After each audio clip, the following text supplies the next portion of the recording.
Hi everyone, I'm Steve Eklund. Today I want to talk about faith. And I want to talk about faith from two different perspectives.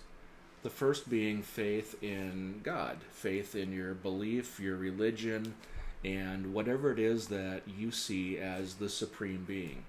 That's one type of faith. Another type of faith is faith in oneself. It's that inner being that we look at ourselves and we think about what we can do and sometimes what we think we can't do.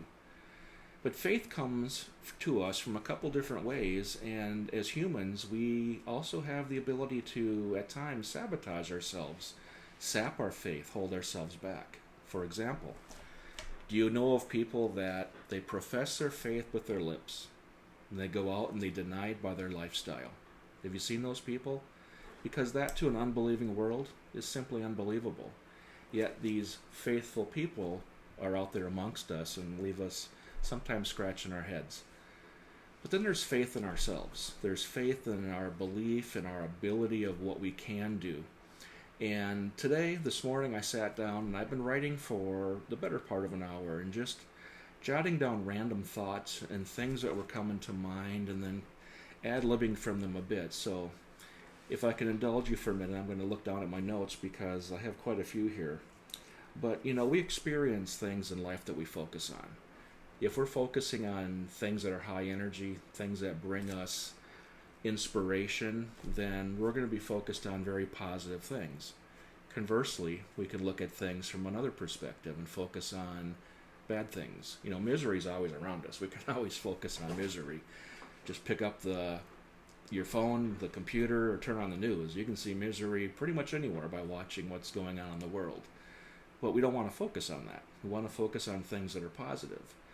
I was looking at some research the other day, and they were talking about the human brain, and scientists figure that it's in the neighborhood of 2 million years old. And, in those 2 million years, the human brain hasn't evolved. It's the same as it's been for centuries and centuries upon centuries. The human brain is also designed for survival. It's designed for looking for what could go wrong, and so we're predisposed to be wired that way. Of groups of people that like to sit around and gossip. You've heard the term misery loves company. People are predisposed to sit around and talk about others, what others are not doing right or are doing wrong, as if we're some type of person that knows more than everybody else. But faith comes in different ways, and there's different energy wavelengths to our faith, and I'm talking about our belief in ourselves. One of the things we want to do is we want to inspire ourselves. In the Latin, inspire means to breathe life into it. Breathing life into something is inspiration. So if we're inspired to do something, we are breathing life into it.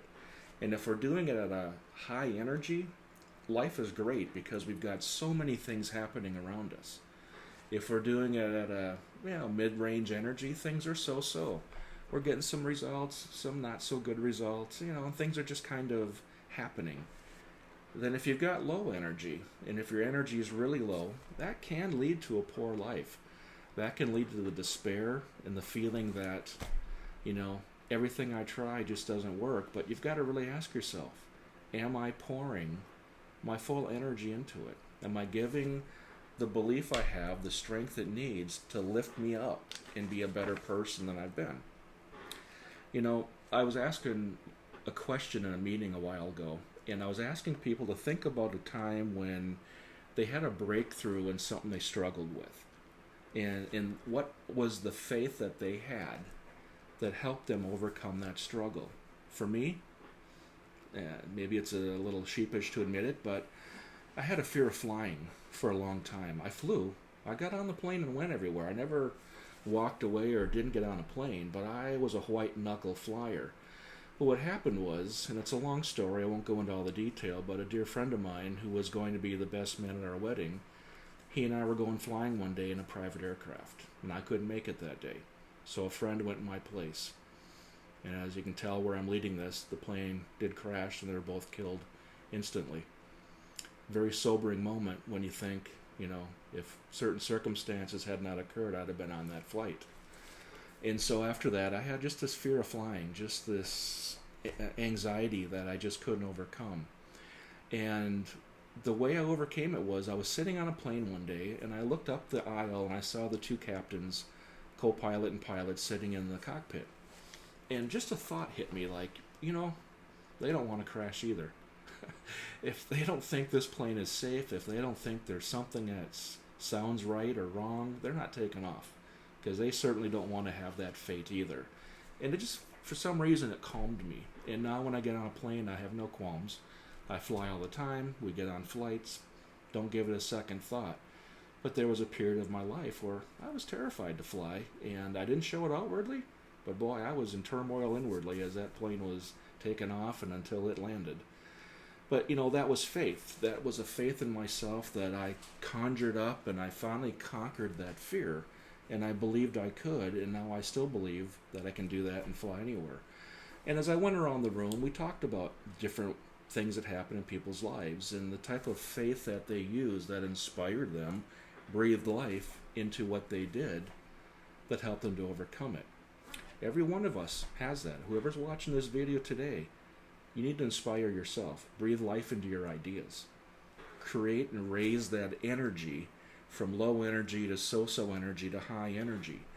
When you do that, your creative juices start flowing, your mind starts looking at possibilities, doors start opening, and things start happening. It's an amazing phenomenon, but faith in oneself can drive that. The other thing that I talked about earlier was challenge.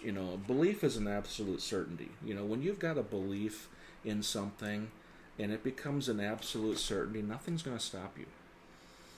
And, if you look at people today, and if people were sitting back and they feel, I'm on the treadmill, I'm going and just kind of in place, I'm not getting anywhere, the old adage of the hamster on the hamster wheel, just going round and round but going nowhere.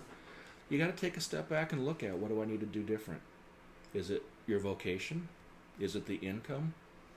I want you to do this. Talk to yourself and write this down as if it's true, if it's happening today, and write it in the present tense.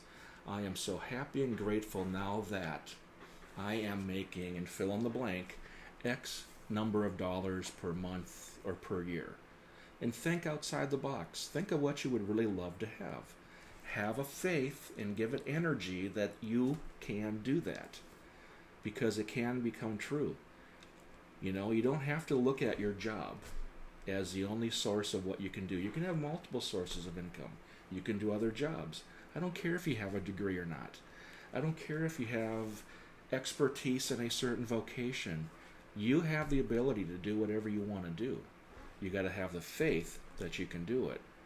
And by putting that faith into action and giving it energy, your belief gets strengthened. And when your belief becomes that strong, it becomes an absolute certainty. It has to happen. And it will. So faith can mean many things. Religious faith, faith in yourself. Inspire yourself. Breathe life into your ideas. It's amazing what the journey can become that you're going to go on. I'm living it right now. Every day, things are happening that I just stop and scratch my head and go, man, that's just so cool. So amazing. And I hope that works for you too. Until next time, have a great weekend ahead.